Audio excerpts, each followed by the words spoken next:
We're recording on Zoom and woohoo! Good morning, everyone, and welcome to the November 1st Friday Facebook Live on the Ask a Bookkeeper show.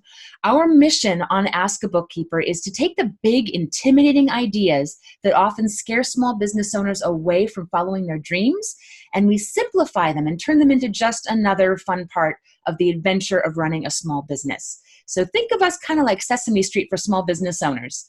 Our show is largely crowdfunded, which is why we are not advertising or thanking any sponsors today. So if this information is helpful to you and you want to see this show succeed and grow, please visit askabookkeeper.com and click the button to donate. From there, you can also access our YouTube channel and our Facebook group where you can catch past episodes and participate in the ongoing discussions to help your business succeed. So pretty please subscribe to us on YouTube and be sure to tell your friends about how awesome this is. I am your host, Ingrid Edstrom, the Priestess of Profits, and I'm here with my co-host today, Penny, the Practical Professional. Hey, hi everyone. It's great to be here.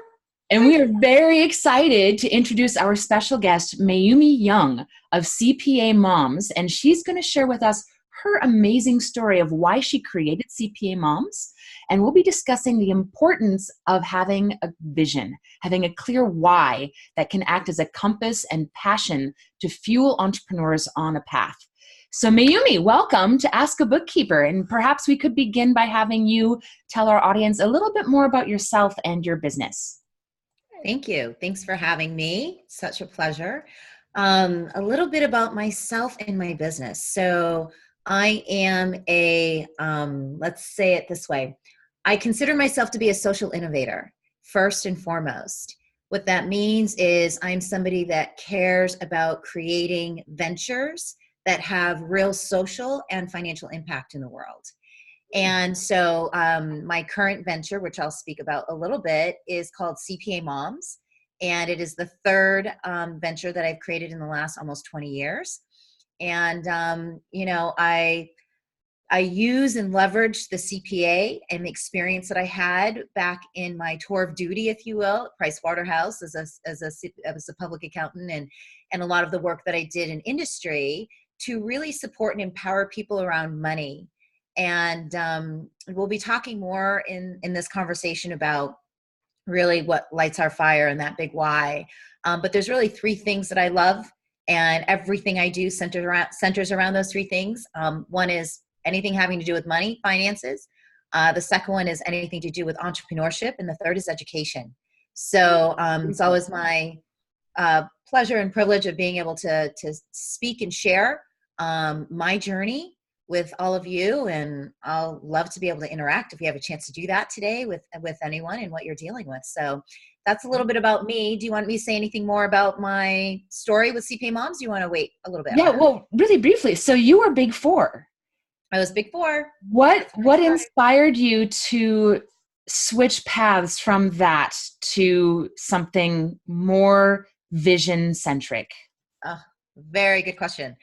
So I became an accountant because I got an A in my Accounting 101 class in college. And I looked at my student loan bills and I went, where can I get a job right out of school that's going to pay back this debt? That was the level of thought and creation that went into my life at that point. And so I went down the path that was presented, and I'll call that whole phase of my life my sort of default life. There was really not a lot of creation in it. I mean, I was somebody who wanted 8 majors. I wanted to do everything. I was a sponge. I just loved learning. And I wasn't introduced to the conversation about creating your future or your vision. I had no personal or professional development, role models. The closest thing to a role model was my student counselor who why don't they teach this stuff in college? No, nothing. It was what? No. So about, it was 2000, April 1st, 2000, I actually I was at a particular point in my life where I was traveling a lot with my corporate job then. And I was in an airport and I met a woman and her daughter, And I was telling the story that I always told that sounded really good. Oh, I love my job. I travel, blah, blah, blah, blah, blah. And this woman turned to her daughter and looked at her and said, wouldn't you love to be like her someday? And I just had one of those moments where I went, I need to take it all back. Oh, Like I had just wow. lied to this 8-year-old. And I just felt like she looked at me like she knew I had just told a fib. And Oh. that sort of piercing look that goes to your soul, and you're just like, ooh, this you know, is a reconciling moment. So I unfortunately didn't take the moment to clean that up with her, but I've been paying it forward ever since to really just say, what's my life really for? Mm-hmm. And I took a leap of faith and I said, I don't know what I'm supposed to do, but I know it's not this. Quit my job, went to Hawaii to find myself and my entrepreneurial journey. And the created life that I have now is a function of really saying that I am the author of my life and I get to say how it goes. And so that was the turning point. Fantastic. I don't recommend it, by the way. It was a little disruptive. You know, disruption is how we learn and grow. We learn a lot more from our failures than we do from our successes. Right. So did you find yourself in Hawaii? Were you there? I was in Maui, and yes, I did. It was an extraordinary experience. Absolutely. Another conversation for another day, I'm sure. It's a whole nother interview. It's a whole nother. Okay, so next topic, how to find yourself in Hawaii.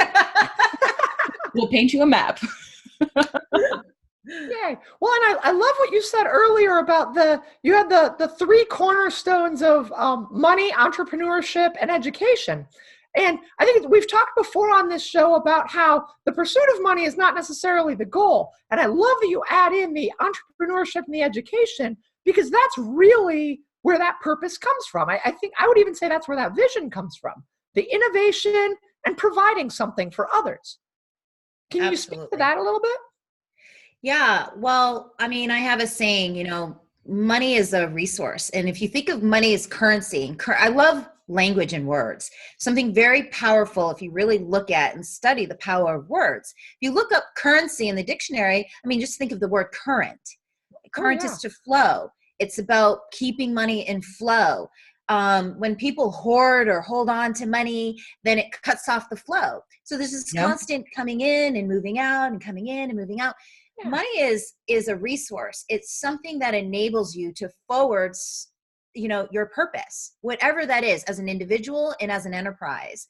And I just think there's something extraordinarily powerful about this as a resource if we keep it in motion and keep it in flow. So it's never been about money. I always say, what are you going to do? Roll around in it when you have all of it? Like what like that, you know, it's really all about how money becomes a tool for you to express your greater purpose in life. Yeah, like it's much better to go swimming in a flowing river than in a stagnant pond. Absolutely. Right.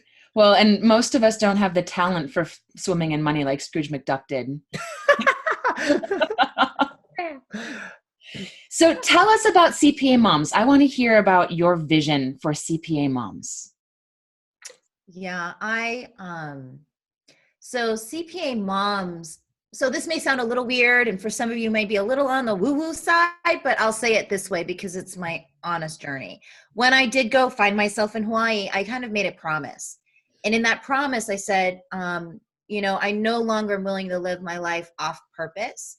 And I don't always know what it is I'm supposed to do with my life, but I do know that when I feel called to do something, that I will say yes and I'll be in service.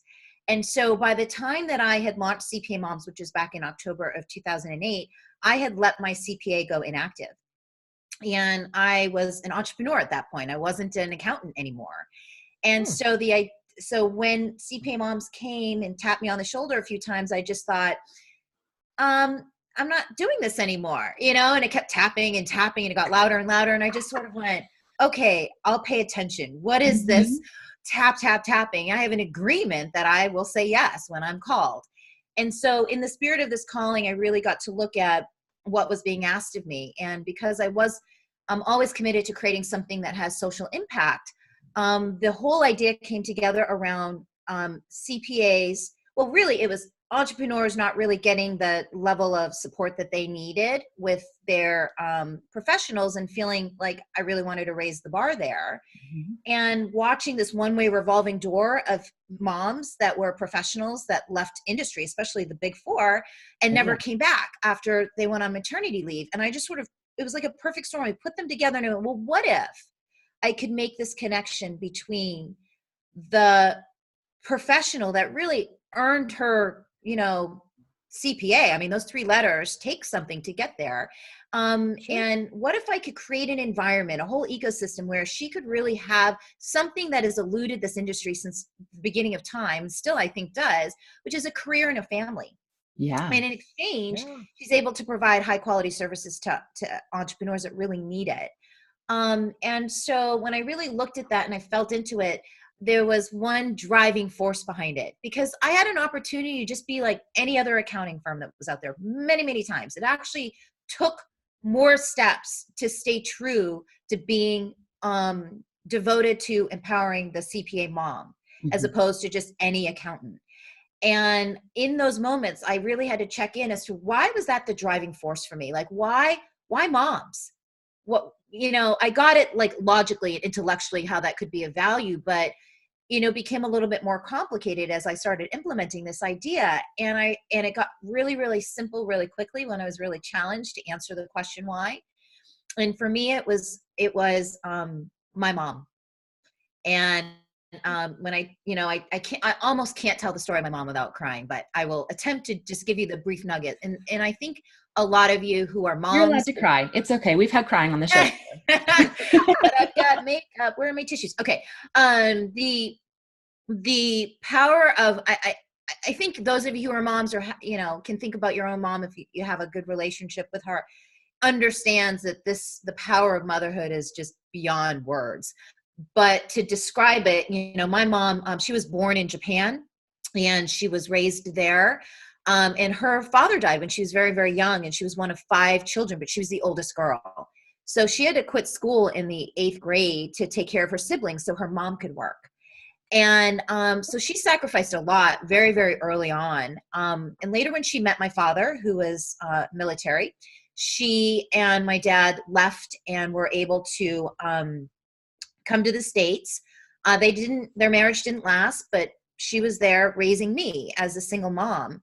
And, this is a woman who had an 8th grade education, worked for minimum wage in a rope factory, barely spoke the language, had no family and friends, no support of any kind, and was in a foreign country. And yet I literally never went without, ever. And the thing that gets me is that when I was older, my mom would buy me new shoes and wear my old ones. So, Wow. I can't repay her, but I can pay it forward. Yes. So, I I'm a mom of moms. And I really care about and my assistant's giving me tissues. Thank you. I really care about moms who deserve recognized and valued for their true contribution. Just because you want to have a family does not make you any less capable, committed, able to serve, and the world needs you. And so I just wanted to create an environment to prove to the world that it is possible to create enterprises that make it possible for professional working moms to have a career and a family. And I just got sick and tired of watching people fail at that.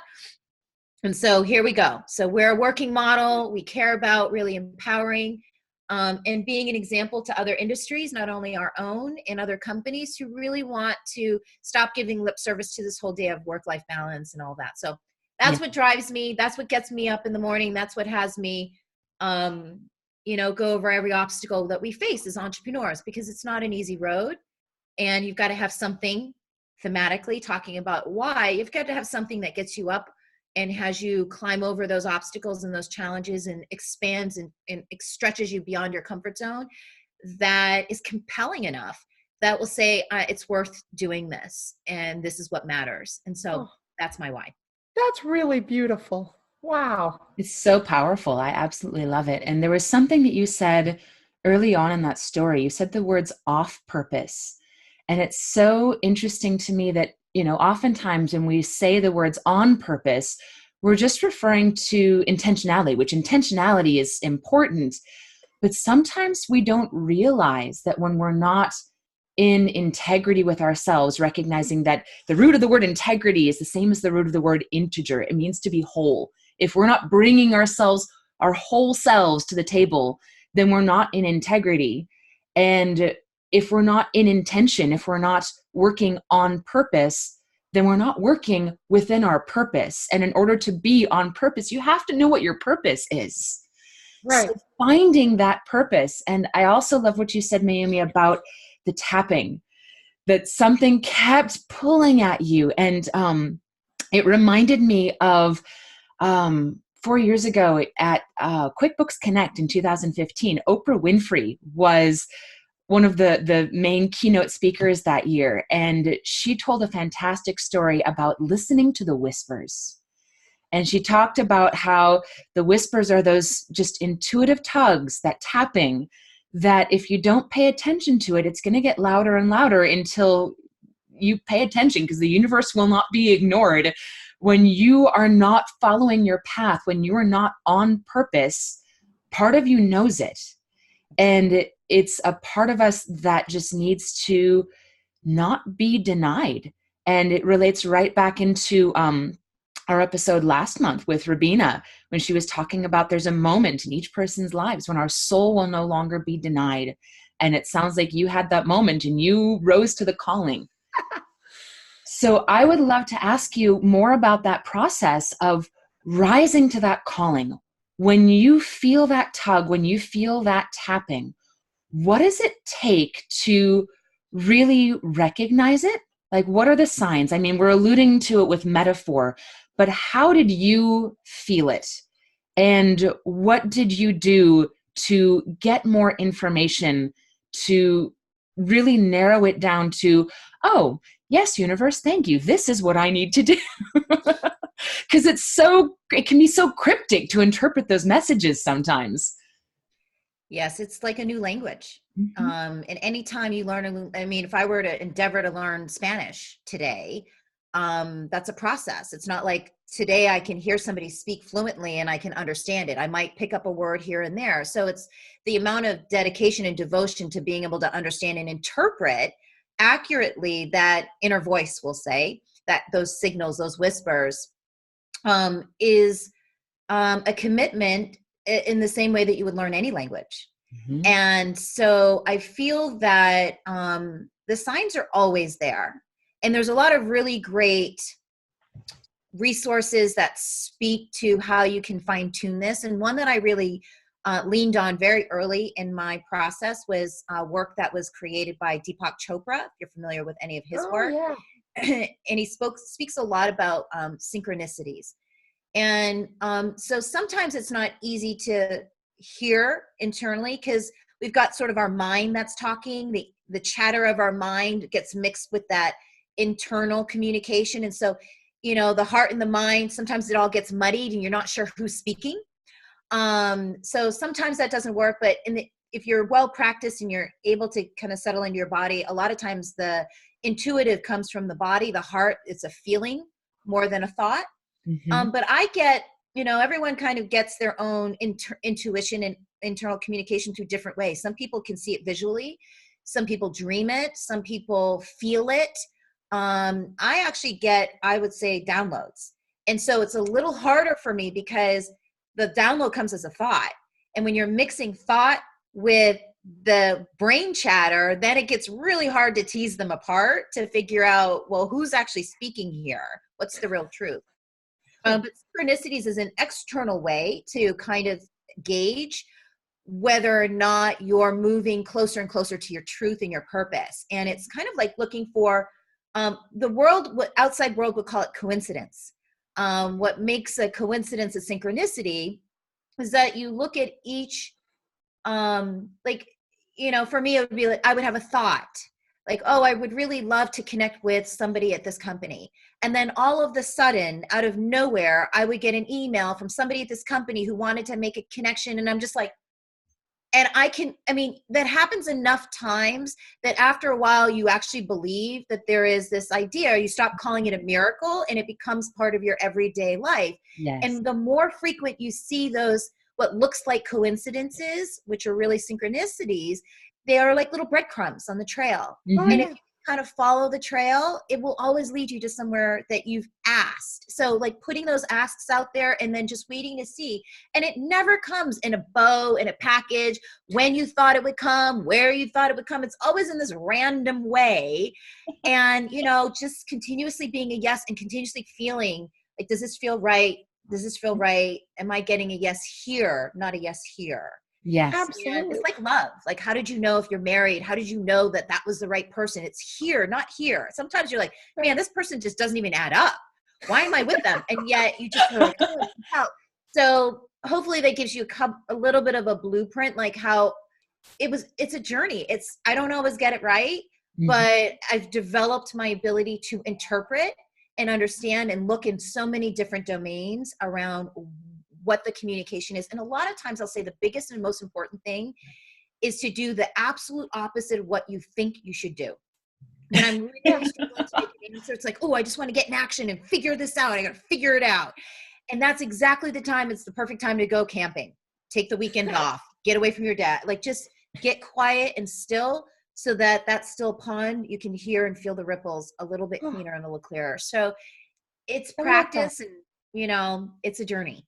I love that you're saying like coincidence and synchronicity are essentially the same thing, but you filter it through your vision. So if you have a strong vision, a strong purpose, then all of these coincidences that come along, you're able to like take them in and make them into what you need them to be. Absolutely. Because that's really beautiful. Well, and I've noticed when we're on the right path and where we're supposed to be, the universe paves the path in front of us. It's pretty amazing. And yes, there may be obstacles, but they are the obstacles that are necessary to learn the things that we need to get to the next level of the path, because sometimes we're not ready yet. And we have to go through those crucibles in order to be the people that we need to be to take on the next big thing. 100%. And the synchronicity, one of the easiest ways that I've found to point it out is if you've ever noticed that, and you'll notice it after this if you haven't noticed it before, when you're getting ready to pass a bicyclist on the road, almost invariably that is the moment. You've been on this road by yourself forever, and when you're getting ready to pass a bicyclist, that is when there is an oncoming car. And you have to slow way down because it's like the planets want to align. There is some rule in the universe that wants to bring things together. We just have to recognize that it's there and start to use it to our advantage. Because when we get into this mindset that we're stuck and we have no power and everything's working against us, that's what we call in. But if we open ourselves to the potential of things want to be in alignment, things want to be in synchronicity, they will be. And it's pretty cool to see that. Yeah. Yeah, I agree. And I'll add one thing for some people who may be listening, that this is a new idea, a new domain to live or explore. I came up the path very pragmatically, very, my brain and logic. As an accountant, 1 + 1 = 2. So there are a lot of people who are very much doers in the world, and we're not human doers, we're human beings. Mm-hmm. And so what we're really talking about is the marriage between, not the absence of, because there still needs to be action, and the practical aspects of how to create a future and a vision are where you're using your mind in partnership with this sort of other aspect. We'll call it the spiritual or the self or the soul, or right. And so it's an and conversation. It's not either or. I don't live all in this world of, really following my intuition. I'm an extremely practical and performance oriented person where I want to see results that I can count in my bank account. And as entrepreneurs, the game is won, not only in the impact and the difference we make, but also in the financial results that we produce. And so it's the marriage between social and financial impact. It's not one or the other. And so much like entrepreneurship being a game that is measured in some way by the results and money, measured in money, it's a way to enhance, not replace, some very practical actions. And I can share some of those tools with you around how I create very structured methods of building that future and designing that purpose, where more and more synchronicities can show up in service of that. Because without that, it's kind of like, if you don't have a direction, if you don't have a place that you want to end up, any direction will do. Mm-hmm. So really having that clear future creates direction around all of this. So I want to take a really brief moment to, we're getting some comments in the Facebook. Alina, thank you so much for joining us. And she's saying, yes, synchrodestinies. And she says, totally agree. For me, I pay attention more than one person says the exact same thing to me in a short period of time, like a few weeks apart. So if those messages are coming in from other people, and I'm the same way, if somebody says something to me, and then another week later, somebody totally different out of context says the same thing, that's when there's one of those taps, those tugs that say, oh, I'm supposed to pay attention to that. So recognizing those ideas. And Alina, I love that you pulled out the destiny word. That idea, some people are torn between this idea of free will or fate, and those things are not mutually exclusive. We have the free will to choose our fate, recognizing that things are more likely to fall into patterns. It's not all predetermined, but there's definitely pulls one direction or another, and it just comes down to the choice of what you're going to prioritize. So with those priorities, we have just a few minutes left. Mayumi, I would love to get into, once you see those synchronicities, how do you gel that into an entrepreneurial vision? Yeah, I'm going to do them in opposite order. So really it starts with the vision. And then you look for the synchronicities that line you up, become the breadcrumbs for the fulfillment of that vision. So it's kind of trial and error. Yeah, it's the way I describe it is, if everything just that you wanted and you desired just magically appeared all the time, anytime you had the thought and the desire, life would be rather boring. It'd be like, well, everything I wanted, suddenly it's here. It's like, it's kind of like we all agreed that we'd play hide and go seek, and then we'd find the treasures of our heart and our mind.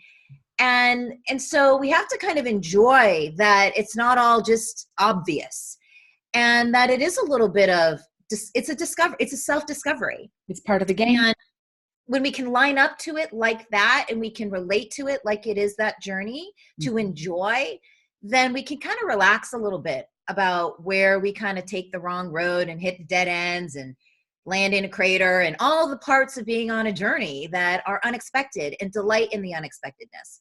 Yeah. I will say kind of what keeps me grounded around it and keeps me, believing that walking on any journey that you choose is valuable is it's actually a Napoleon Hill quote. He says something to the effect of, just the mere presence of your desire is evidence of your ability to fulfill on it. So you would never be seated with something that you couldn't have. Right. And so just that you have the desire tells you that it's possible. And that, I really love that. It's like, okay, no one is so cruel as to seed a desire that I can't ever have. I love that. That's amazing. So the practical aspects of I'll say creating a future vision. And I believe that every enterprise should have an enterprise promise, a reason for existing. And I call it an enterprise promise because I do believe there's something powerful around the word promise. When you promise something, it's a word that you're giving to that. You're putting, like, who you are is really just a word that you give to the things that you say you're up to and committed to in the world. And so it's a word in the matter of what your venture exists for. And it's an evolution. You may not know it right away. Some of us are really clear why we started, and others aren't so clear. And so, and it should be somewhat practical and tangible. Like, I'm here. So CPA Moms is here to create CPA practices so that professional moms can have a career and a family. It's super simple. It's really clear. It's really straightforward why we exist, and everything can align around that. But a future vision is a little bit different than that.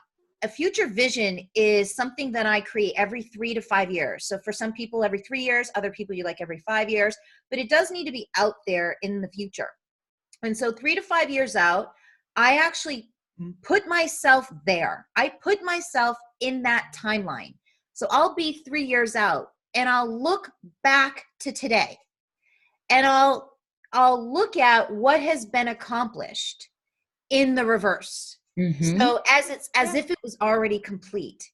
So if you were already 3 years from now, looking back to today, and you would ask yourself, what have I accomplished? Who am I?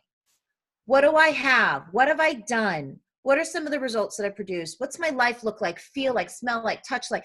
And the more senses that you can engage, the whole conversation about the power of visualization and integrating feeling and emotion, if you can cast it out, write the whole story, don't edit a word. Don't edit, don't go back, don't erase, don't delete. Just write until you can't write anymore, until it's all out of you. Who cares what you say? It doesn't even matter. No one's going to read it. It's just a full, if you could have anything, if you could do anything, if you could be anything, create that and write until you're done writing. Mm-hmm. And then the key is to go completely into the feeling of already having all of it. And it's the feeling that integrates this whole process, because when you can feel the satisfaction of having accomplished everything that you wrote, then something starts energetically moving towards that process. It puts things into motion. You become a magnet. And then you can ground that and simplify it and really kind of write. So for me, my 5-year vision I have one for my company, and I have one, my husband and I create our family future vision, which includes him as an individual, me as an individual, and us as a couple. And those with families, I would encourage you to do it with your family. And we have it in writing. And I'm happy to share mine if you want with you guys.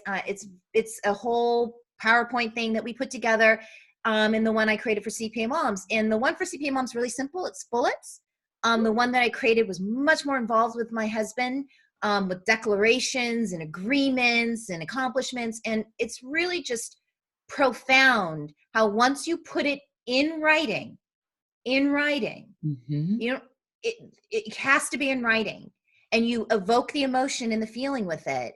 All of that starts to come into alignment and now the breadcrumbs start to get, now synchronicity starts to work. That makes sense. Guide you towards the fulfillment of everything that you wrote. And for me, as far as like actions around it, I do put actions around some of it. Most of it, the bigger stuff, the big, hairy, audacious ones that are like, how dare I? The BHAG. Those I just leave to the universe. I'm like, I don't have a clue. And inevitably, somebody will show up, Mm-hmm. and it'll be the perfect answer. I'd be like, see, it works every time. So those are some of the practical ways that I do it. But please, please write it down. Put yourself out into that future. Write it as if it's already done. Feel the feelings. Smell the smells. Feel the wind if you're outside, the sun, who are you with? Like all of it, like go there, write it out, and start moving yourself in that direction. Take actions consistent with that future and with that commitment, and then start watching the synchronicities unfold. And I know it sounds over simple, but it really, that's my entire process. And I do it once every 3 to 5 years. Well, and simple is best, having those processes that don't take very long. And you said you'd be open to sharing this with us. If you would be open to just posting them on the Ask a Bookkeeper Facebook page, Sure. We would love to share those resources with our community. Thank you so much. My pleasure. And with that, we are at the top of the hour. So I'm going to ask if there is one thing, just one thing that you want to leave our audience with, a key takeaway, what would that be? I think the single most important thing to remember anytime you want to create something new in your life is that it doesn't really matter how you do it. you know, I have ideas that I can share, and my methods, and Ingrid and Penny and all the other guests that come on to this show will give you their tools, their genius around their methods. But at the end of the day, the one that's going to work and the one that's going to matter is the one that you choose to do. Mm-hmm. So the minute you make the choice to be the author and the creator of your life and your future, that is the single most important thing about everything we talked about. Whether you write it or don't write it, or do it this way or that way, or read this book or don't read this book, none of that really matters at the end of the day. As long as you choose that you become the author, that it's possible for you to have the future that you say you want to have, regardless of any evidence that it's possible, and take whatever action you feel compelled to take. That's the key. The rest will fall into place. You don't have to worry about the how. You don't have to figure out if you're doing it right. Just make the choice and take your first step and trust that the rest of the staircase will unfold in the perfect time, in the perfect way. Woo! Oh, that's great. That's amazing. Wow. Absolutely love it. This has been so fantastic, Mayumi. I really, really appreciate you coming and joining us on the Ask a Bookkeeper show. Ever since I saw you on main stage at the Scaling New Heights conference this year, I've just been like, okay, we need to get some of this to our community. So thank you so much for joining us. And thanks to everyone who was watching live on Facebook and join us on Zoom. We did have somebody join us on Zoom for a little bit who said, I'm just going to lurk in the background and not ask any questions. But this was really, really great. And once again, join us on askbookkeeper.com to catch past episodes, and also join us on the Facebook group to join the conversation and to get those fantastic resources from Mayumi. Thank you so much, and we will see you next month. Have a great Halloween, everybody. Thanks again, Mayumi. Thank you. Bye. Bye. Bye, everyone.